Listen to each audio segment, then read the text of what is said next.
Welcome to Everything Life Coaching. I'm John Kim. And I'm Noelle Cordeaux. We are the founders of Lumia. And we're super passionate about all things coaching, and we want to share what we've learned from over a decade of coaching and training thousands of life coaches. Let's dive into the science and magic of coaching.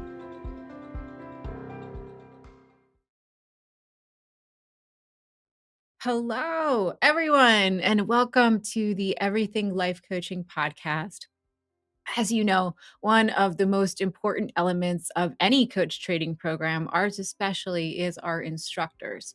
And today we're going to speak with Khary Hornsby about unconscious bias, how it shows up in our world, how it shows up in us as humans, and what we can do about it. My friend, hello.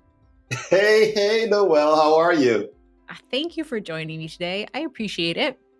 It's a pleasure. Thank you for the invitation. It's always a pleasure to speak to you and just talk about all things coaching. It's our passion, it's our love, and I love the conversation. It's a good space to be. So our listeners, unless they've gone through our program and had the opportunity to have you in class, should know who you are and all about you. So give us the primer. Where are you from? Who are you? What do you teach for Lumia? Sure. Thank you, Noelle. My name is Khary Hornsby, and for Lumia, I teach the content on unconscious bias and connecting across cultures. My background is I've been working in international relations leadership roles for the past 15 years. My background academically is in science and in law. I worked with internationally trained attorneys. That's what I've been doing for the past 15 years. So culture is very much the lifeblood of what I do, not just as a profession, but in my personal life as well. I am also a trained and certified yoga asana instructor, and I've been an avid social dancer for 15 years. It's one thing I try to do whenever I visit a new country is experience dance there and movement and connection. It's a pleasure, it's a passion, and I'm excited to talk more about it today. I know that you've, traveled super widely and you've worked in over 40 countries, and your career has been really varied in terms of the experiences that you've had. What drew you to coaching specifically? How did you ever hear about it, and, what piqued your curiosity? Sure, yeah, thank you, Noel. And for me, um, and I think it's just in a lot of ways, I always looked for meaning in my life and my career. And I was raised with very much a childhood that was rooted in an abundant philosophy towards life. The reason I had the courage to jet set and head out and live and visit other countries as a kid from Detroit, Michigan, the only child of a single parent who has never left the country, is because I was brought up with this if I can visualize it, then I can accomplish it. And I think that's the greatest gift that my mother has given me, is just this mindset, and that kind of planted a seed and has influenced how I relate to others and how I relate to the world. And I just always have had this desire to see the people around me flourish. Like I'm just a great I'm a 6'2" just cheerleader, Noelle. Like he's just matching me with pom poms going at it. Like I love when people around me are doing things that bring them light, that bring them joy. And so when I realized that, and it influenced everything that I did, it influenced the way I lived my life. And when I realized that, oh, there's this field of coaching that's exactly what you do. It doesn't have to just be how you do your work. It can be exactly what you do for work. And so that's what brought me to coaching, just this alignment of life, of viewpoint, and lived experience. I am so curious to get more inside your head. So we have a background of cellular biology, law, cultural competency, 6'2" cheerleader, dancing, yoga, right? And then we have this, juxtaposition into, dare I say, some pretty dark shit when we're looking at unconscious bias and how that leverages destruction in our world. And when you first came to develop the course for us at Lumia, you told me point blank, this needs to happen because it saves lives. And I agreed with you. Um, so talk to me about bias. How did you come to that point, given the spark of joy that you embody? Yeah, no, thank you for that, Noelle. It is a joyful journey, but the road is tough. The road will push back at you. The road will have you question yourself, your thoughts, others, right? And so it is really, for me, on a very personal level, the first time I remember the first time that I was called American. It was when I was living in France. I was in my early 20s, and someone, and not with ill intent, but really just making a statement, said, "Well, you're an American. You would say, X, Y, or Z, right?" It was a friend of mine, and I was really taken aback by that statement, being called an American. And when I kind of had a moment to myself to unpack that, I realized that that was the first time in my life that I'd unequivocally been called an American, uncouched by African American, Black American. I never viewed myself as an American. And when someone called me that, I didn't know how to take it. And that just kind of had that ended up having this spiral until I could go, who am I? What am I? What is my culture? What is my home? How do I identify in it? Which is a beautiful process, beautiful process now. But at the time, those are very difficult questions to ask, and I think we've all been there in different ways and contexts. And for me, it begged me reevaluating my own culture and my relationship to it. And so we all have those moments where in order to go deep we need a certain amount of friction, right? We can't just be on cloud nine loving it poolside, whatever it may be, whatever your image of the high life is. We can't sit in that place and ask, and oftentimes be presented with the circumstances that will have us question the lens through which we view life and through which we live, which is very necessary if we're going to do that work. How we go through that process, I think, is where we do the mindset work, right? And so where the coaching comes into play. But we need that opportunity to kind of seek that awareness and that insight. Oh, yeah. And thank you so much. That was such a poignant description. And, what struck me is that we all travel through life and through time, and we don't often pause to inquire how folks outside of the schemas and paradigms that we see perceive us in terms of where we're from and what that might mean. Um, you're the study of this work that you've undertaken has been vast. And a lot of folks are interested in coming into the space of cultural competency right now, interested in coming into the work of um, unconscious bias, specifically with a lens towards anti racism, which is so needed. Um, and I wouldn't know where to begin if I were to direct someone to, say, this is your starting point. Um, can you tell us a little bit about some of the predominant touchstones that folks need to take into account when they're, beginning to study? Sure. Yeah.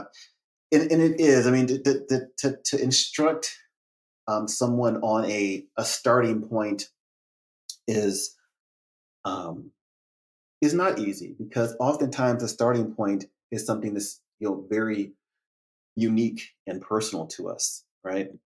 Because the present day associations that we use to distinguish between ourselves, right, between what's familiar and what's unfamiliar, between what's family and and who are strangers, um, those those values, those teachings are largely given to us by those who are closest to us, by our friends, our families, our religious and faith communities, right? And yes, to an extent, larger society. Um, and if we're talking about these things from a US context, these in group and out group associations have almost to an instance have taken on anti-indigenous, anti-black, and misogynistic over and undertones, right? And it's left the perspectives and lives of women and the BIPOC community and um, non-binary people consistently undervalued. And so when we're doing the work and we're kind of choosing that starting point, I would almost say what we have to root ourselves in is this combination of and when I do my work, when I'm personally coaching, I always refer to the work as going from the inside out, right? And this kind of ebb and flow, this Mm. weaving, right? Because we have to, if we don't have an internal, if we haven't reset our internal landscape, we can't hope to do real and lasting work, right? Unless we're really going inside. However, what we hope is the result of this internal work, right, is manifestation in our relationship, in our communities, in our associations, in our lives, right? So we're this, and that's what makes the work so dynamic. It's this interplay between the internal work and the work that will manifest itself in our relationships. And so, but we have to start in grounding ourselves in looking in our own backyards. Yeah. So, what I'm hearing from you is that the journey on the road towards cultural competency and understanding our own relationship with bias really works from the inside out, the micro all the way out to the macro, taking us on the journey of understanding ourselves and then taking that work out into the world to help others not only understand themselves, but change the way that our Hmm. institutions treat Hmm. treat us as individuals and as a collective. Yeah, that's yes, exactly, Noelle. And one thing, one kind of example or anecdote I'll give, as I mentioned, I am a trained asana instructor. I don't use the term yoga instructor because there are 8 limbs of yoga. Is we've definitely tried to colonize yoga here in the West in terms of it's not Lululemon and Instagram flexibility shots, right? But in terms of yoga practice, asana practice, I'll oftentimes hear other practitioners, talk about this need to, oh my gosh, without my hour on the mat, I just feel so ungrounded, and that's my peace, that's my space, to plug in and to kind of feel rooted in my truth. And I'll sometimes push back and say, the reason we call it asana practice is because you're here to practice and to cultivate we'll use the term peace, so that ultimately you can take it into other areas of your life. If this hour a day is the only place where you're finding this, I mean, it's very easy for us to take a vacation, uh, go on a silent retreat, go on a long hike. We all have these ways of kind of grounding ourselves, and we need that. Self care, self soothing are essential, and and I think it's incumbent upon us, and what the work requires is that we also find ways of taking that into our lives. Can we find, can we find that groundedness when, you know, Uncle Billy Bob at the Thanksgiving Day table starts talking nonsense again about X, Y, or Z, right? Now that's your practice right there, right? In those moments when you're being challenged, in those moments where it's not you sitting by a stream or you playing this wonderful music, this soothing, and so it's incumbent upon us. We can't just lie with the internal work because sometimes that can make us feel so comfortable. It can feel so good when we're doing that internal work and we're in our sweet spot. Ultimately, we have to live it. We have to live it, and that's where the challenge is. Yeah, you took the words right out of my mouth. What was really coming up from you when I was listening to you is that um, we have to live in our lives, and it is it isn't effective to pretend that um, that we can tap into these well springs when it's Mhm. convenient for us, because the world that we live in right now um, is calling for something different, quite frankly. Year three of a pandemic, unresolved civil rights issues, um, Black lives matter. They still matter. They've always mattered, but the conversation, the focus has shifted. Um, I have a song that I sing when I think about problems in the world, and the song is I won't do the actual singing now, but the lyrics No, are Noelle, if you're gonna bring up a white song, I mean, can we just get a couple bars? I mean, can we just get a little burst?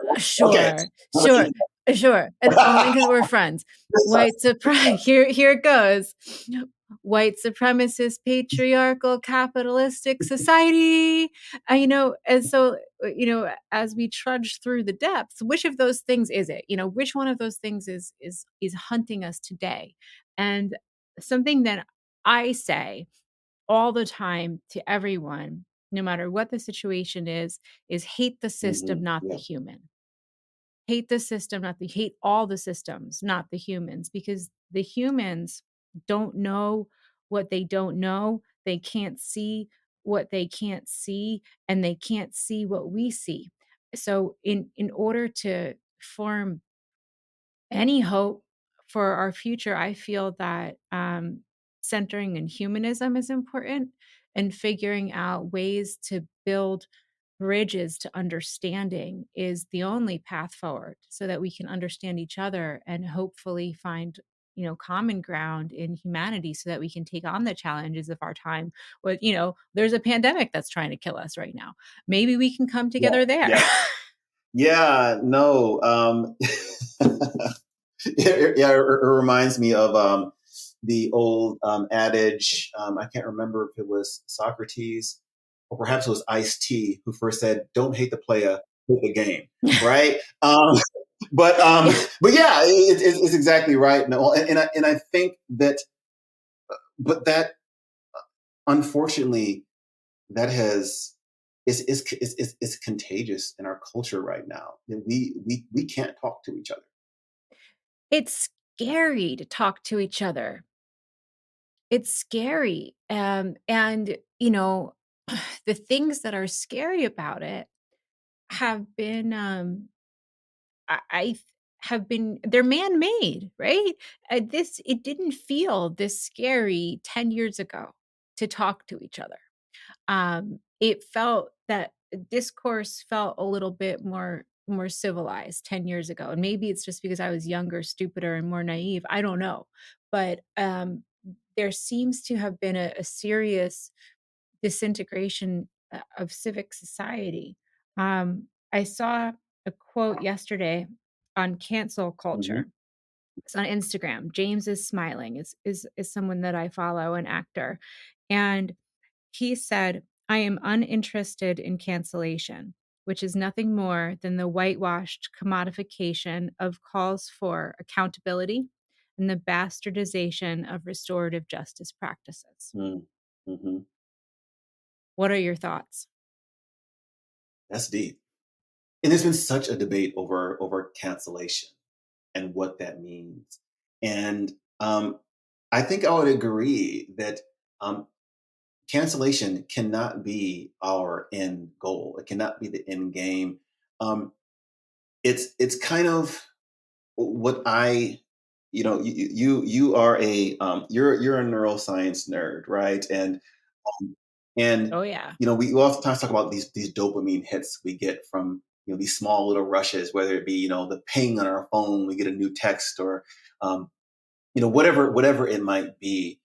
And I kind of equate like cancel culture to um, um, that rush that people get when they tell somebody off, right? When you maybe whether it's you kind of whatever it may be, you write that comment in a post where you just really just shut someone down, and yeah, in that moment, I think depending upon where you are in your stage of development, in that moment that can feel good. But what have effectively you done in that moment? Have you engaged? Have you given someone the opportunity to learn or to evolve? And ultimately, in the long run, have you actually advanced the very cause that you stand for, or have you just created new divisions?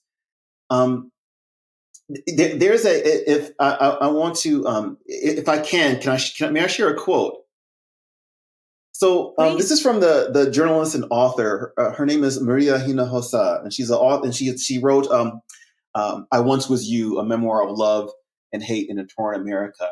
And she has this quote Mm. that I absolutely love, because it talks about this balance of approach as we go through the process of honoring who we are culturally, discovering who we are culturally, whoever that we may be in our various and a sundry of intersectional identities, but also the connected nature of how we must undergo that pursuit. And she says we have to be very careful around a sense of nationalism as our only purpose, because the notion of hyper identity as a community can lead us to exclusion. It is vital that we have a sense of identity, because we're being erased, silenced, and targeted. We cultivate our own intersectional and cultural identities to center and empower ourselves while establishing our roots in history. At the same time, we must do so while recognizing the end goal of our effort is to connect and to create solidarity. Well, I just think that that's the key. Noelle, I mean, that's the sweet spot. We have to honor who we are. We have to speak our truth, speak our voices, speak the history of our ancestors, and also we must do so in a way and realize that our ultimate goal is to connect, is to create solidarity. If we're just creating more dissension, it hurts us all. Yes.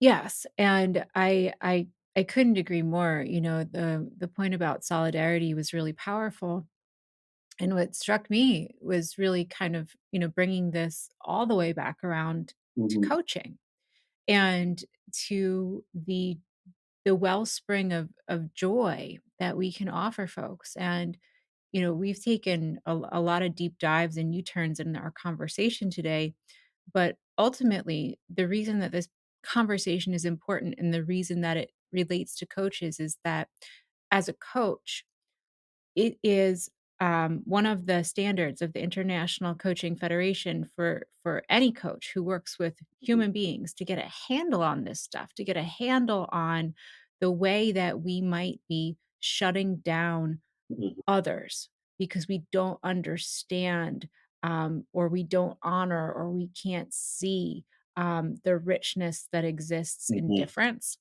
Um, and it is imperative that as coaches, we get a handle on the way that unconscious bias functions in our lives so that we can hold space in an ethical way, so that we can hold space in an unbiased way, and so that we can become very Hmm. curious about the world around us and ask questions of our clients that empower them to be who they are in solidarity with our clients as just a fellow Hmm. human. Yes. And I couldn't agree more. And and just a little side note to that. One term that I hear in coaching, and that some of the are in the Lumia cohorts I've worked with, some people have asked this question of, well, as a coach, don't I typically have a niche? Don't I niche down where I'm kind of talking to certain types of people? So why might I need to kind of have these skills to kind of talk to everyone? And to your point about shutting down or shutting people out, niching down doesn't mean shutting people out. Yes, you may work with, you know, women in fitness. Yes, you may work with men who have gone through divorce. Yes, you may be you have a certain niche. But because you have a certain niche does not mean you're unable to connect in a real and whole way to people who fall outside of that niche. Because Oh, yeah. yeah, we have so many identities that oftentimes, as you know that you've experienced with your coaching, Noelle, is that people come to you with one kind of issue they want to work with you on, but oftentimes in a sundry of other things come up too. Oh, yeah. And, I think that's really important information around niche work. So when you were talking about, women who are interested in fitness or men who have gone through a divorce and are seeking healing, those are experiences, not identities. And, the big rounding difference is, what if the woman who is interested in fitness is a Mm-hmm. trans woman? Are you prepared to drop all of your assumptions at the door about who this person is and talk to them about fucking fitness and nothing else? Right? Like that's where we're at with this work. It's very complex and yet also very straightforward at the same time. You drop your blinders at the door and remain open to the person in front of you. Truth, truth. Taking us down this path. Um, Thank you for teaching for Lumia. Thank you for developing the class on unconscious bias. This was a really awesome and heady conversation. Um, I have a 1-2 punch to close out Please. with. Um,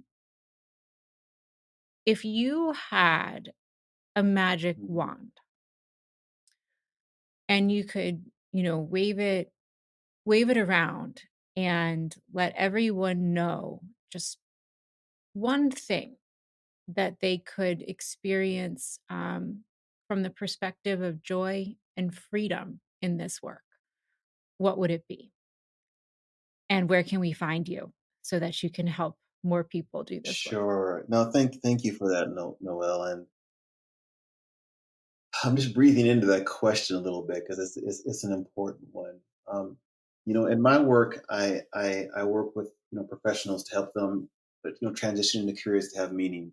And we see right now, um, this world that we live in kind of has relied upon momentum to keep us from asking those kind of core questions and creating that friction in our lives, the internal, not just external circumstances, but some of those the friction and doing the work that comes along with it. It takes space, right? And at the rate at which we've lived, especially in this Western world, especially in the United States, hasn't allowed us the space to really sit with those moments that provide us opportunity to reflect.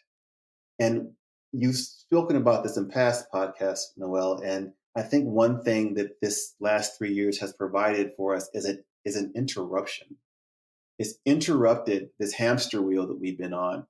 Is to where people look at their lives and they say, you know what, I I want something different. I want something more meaningful. They finally had the chance to kind of truly sit with and presented with the opportunity to truly sit with some of these questions. And what and that's kind of the professionals that I work with who had this opportunity, and they're like, okay, well, what do I do next, right?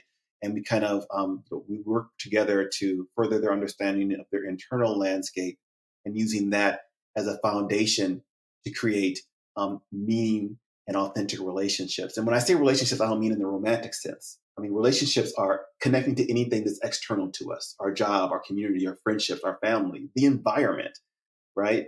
And if there's one thing that I could kind of wave my magic wand and give, would be the space to be curious. I think curiosity is something that's so important in our ability to connect to each other. And unfortunately, curiosity has this context, and at least in US English, of being like, it's something we describe as, to perhaps it's just juvenile, right? Children are curious, right? When we talk about a curious adult, it's not necessarily seen as something that's complimentary. It's almost kind of seen as infantilization a little bit, like we're making little of a person. But to approach our conversations, to approach new information, giving it the space to really just say, I wonder. And not only is it creates this mindset where when you speak to someone and that person is genuinely curious about what you have to say, don't you feel it? Yes. Exactly. Like it feels differently. Even if you two may feel, that you're coming from two different perspectives, or you come from, what we've been set up to believe in popular discourse are oppositional perspectives. If someone approaches you with genuine curiosity, you just sink into the conversation more. You sink into yourself. You sink into the dynamic, and you fill that space with a positive energy that is not about necessarily what we discuss, it's how. And that curiosity gives us a way to discuss these things in a way that's regenerative, and that word gives me hell. Can regenerate, right? Positive impact and real sincere connection. Awesome. Awesome. And thank you for, doing this work out in the world. So I know your preference is LinkedIn for connecting with the humans. Elaborate. Tell me more. Yeah, any of the humans who want to connect, please feel free. You can find me on LinkedIn. My name again is Khary Hornsby, Khary, Hornsby. You can find me there. I have a few things coming up that I'm working on that are going to be brand new, but you can find access to those through LinkedIn. So I look forward to connecting. Noelle, I just thank you. I thank Ritu for organizing us and keeping us on the same page. And I'm just really grateful for what you do and what Lumia does to change the world, because I am so passionate about that. And I truly believe in my heart of hearts that what we're doing is changing lives. It changes how we relate to each other, our families, our communities. And that by definition changes the world. I hope so. I hope so. One heart, one mind, and one conversation at a time. There we go. Thank you for your time today. It's been a pleasure, and we will see you in our classroom. Thanks so much, Noelle. Have a great rest of your day.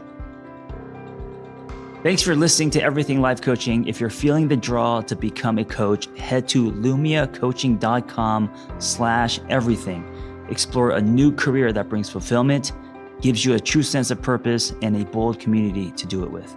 Lumia is ready to equip you with the tools, training, and community you will need to reach your goals. If you're ready to build a unique coaching business on your own terms while making an impact on the world at large, Lumia is the next bold step in your coaching journey. That's lumiacoaching.com/everything. And hey, if you're waiting for a sign, this is it.